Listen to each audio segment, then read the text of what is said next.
Hello and welcome to In the Kitchen with Mary Mac. Today I'm going to tell you how to make pepper relish. But first I'm going to tell you how to make pepper salad, then I'm going to tell you how to make pepper rings, then I'm going to tell you how to make pepper relish. Because this recipe evolved over a very long period of time. I want to say about 30 years of evolution has affected this recipe. So I make what is going to be pictured with this. I call pepper relish, and it's basically chopped banana peppers and onions in a oil and vinegar base that has some spices in it, herbs and spices. So that's what I make now, okay, and that's all that I make. However, I started off making this from about 1987. And this was a classic sort of a Giardiniera salad, and you see that in the grocery store or Italian stores. Typically will have it, and it's a mix of peppers and other vegetables in an oil and vinegar sort of a base, and it's usually hot and spicy. Sometimes it isn't, but usually hot and spicy. And our family made that every year. It was kind of like a big family thing. We would all get together and make this stuff, and we would make it in a big cooler and then let the flavors meld for a day or two in there, and then we would jar it. You'd have that through the winter, and it was really good, but it got really expensive to make. So I cut it down to just banana pepper rings and onions. I took banana peppers and onions and made rings and used the same juice with them. And then I thought, this is a real hassle, cutting these things into rings. What a pain. How about if I just chop them up in the food processor? And that's what I do now because I have gotten very lazy over the last 30 years. So here's the recipe for the Giardiniera. And this is really good, actually. But like I said, it is expensive, mainly because of the cauliflower that's in it and the olives. But cauliflower is pretty expensive right now. So if you wanted to make this, it's really, really good. Just don't let anyone know you're making it because soon it will be gone. Everyone will come and mooch it off you or ask for a jar or whatever, and you won't have any left. And I store mine in the refrigerator now when I make it.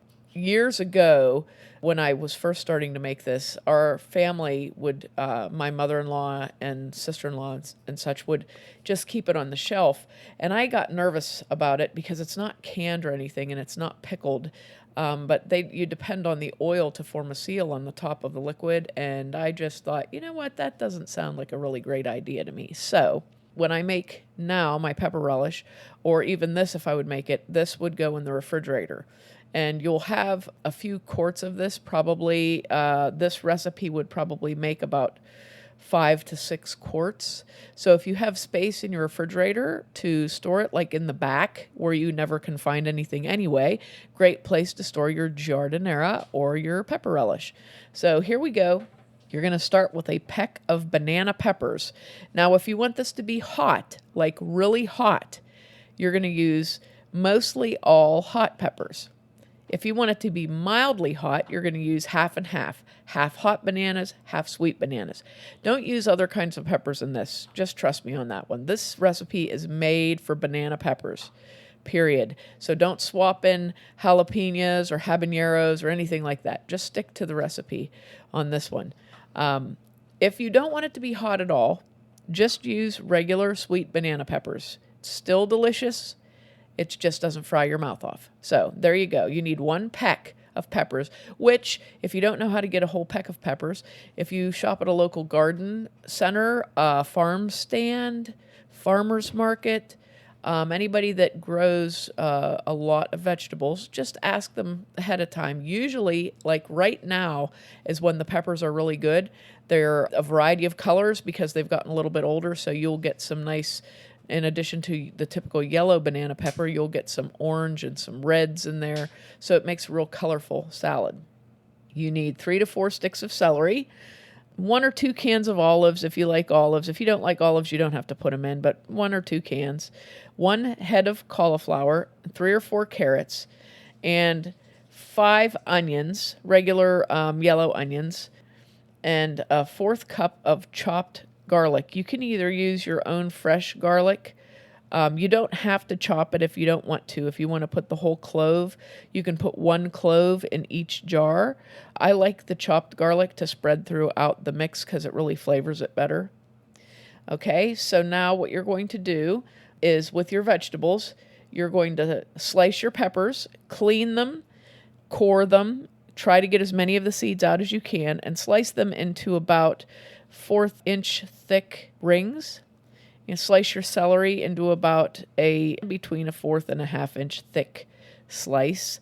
Carrots, you want to make them about 1/4 to 1/8. Onions, you can cut to about 1/4-inch slice and leave them, round instead of chopping them up, or you can chop them up. Drain your olives, and with your cauliflower, you want to clean it and break it up into small florets, okay? That's your vegetable prep. For your juice, you're going to mix 1 pint of canola oil, a good quality canola oil, 1 quart of Heinz cider vinegar. I would not recommend using other brands of cider vinegar unless you know for certain it's a good brand, because some of them are so, I don't even know. Some of them just taste bad. So get a good quality cider vinegar, and I recommend Heinz. 1 cup of canning salt. And what canning salt is, it's a salt that is not iodized and doesn't have any fillers.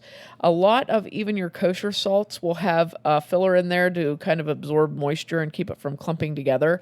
I believe Diamond brand of kosher salt doesn't have any additives in it.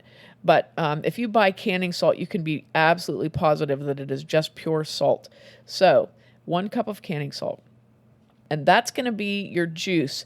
You're going to mix that up until the salt dissolves, and then you're going to add 1/4 cup of oregano, and you're just going to mix that well. Now, put your chopped vegetables into, if you have a nice, very clean cooler, like a picnic cooler, that works great. If you have a really big bowl or maybe like an 18-quart stock pot that you can fit into your refrigerator, that also works good. But put all your chopped vegetables into whichever container you prefer, large container, and pour your dressing right over the top. Pour your oil vinegar mixture right over the top. Stir it up some. And if you used a cooler, just close the cooler on it. You don't have to refrigerate it because they'll stay pretty cool in there.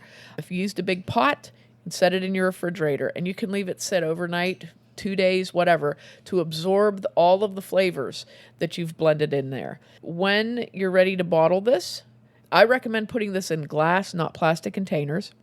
And you're going to take, you can take pints or quarts jars and fill them up. Make sure you have enough liquid there so that there's a layer of liquid on the top, and put lids on them and store them in the back of your refrigerator. And I would recommend not eating, if you want to open a jar or whatever, wait about a week so that all the flavors can blend really well, and liquids all through them and everything. And this is really good. I think you'll really enjoy it. It's a great thing to just pick on and eat.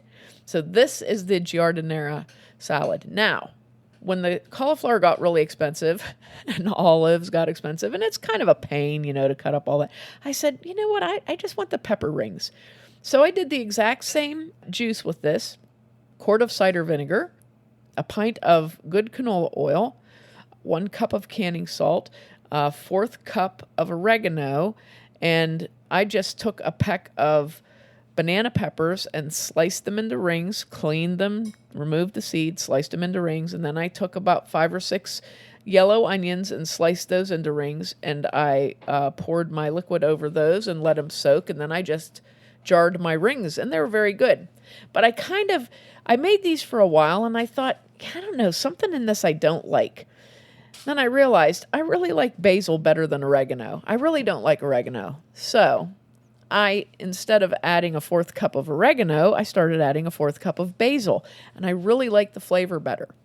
Then I got super lazy, and I said, it's a real pain in the neck cutting these rings up, because you got to slice them, and you get cut your fingers with the knives, blah, blah, blah. So then I said, I wonder if I could just chop these up in my food processor and just make a relish. So I tried that. So I took my peck of peppers again, and I cleaned them, removed the seeds, and I cut them up into chunks.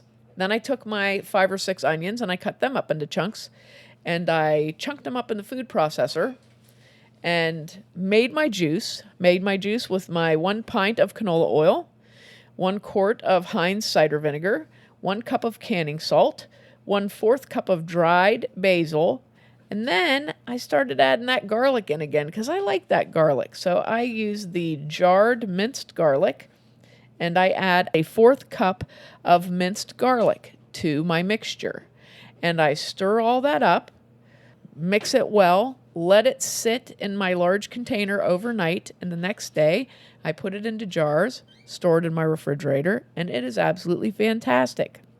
Now, I still recommend that you wait for about a week before you use this, mainly because that cup of salt makes everything super salty right off the bat. However, as it ages a little bit, the salt is absorbed into the vegetables, the flavors mix and blend together, and after about a week, the salt has dissipated, and you get a really good blending of flavors with the garlic and basil and banana peppers and onions, and it's just a really good it's a really good relish. And what I really like about it is, we put this bleep on everything, a similar product.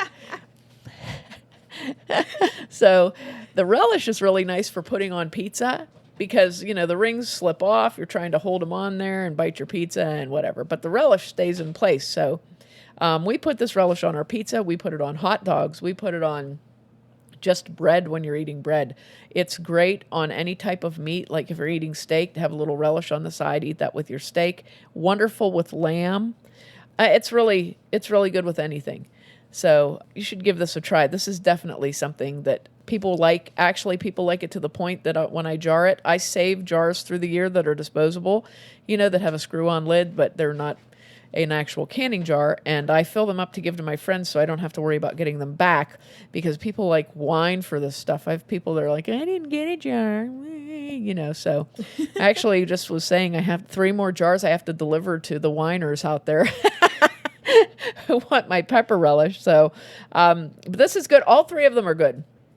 The Giardiniera it's if you like to snack on vegetables, when you buy it in the store, it's pretty expensive.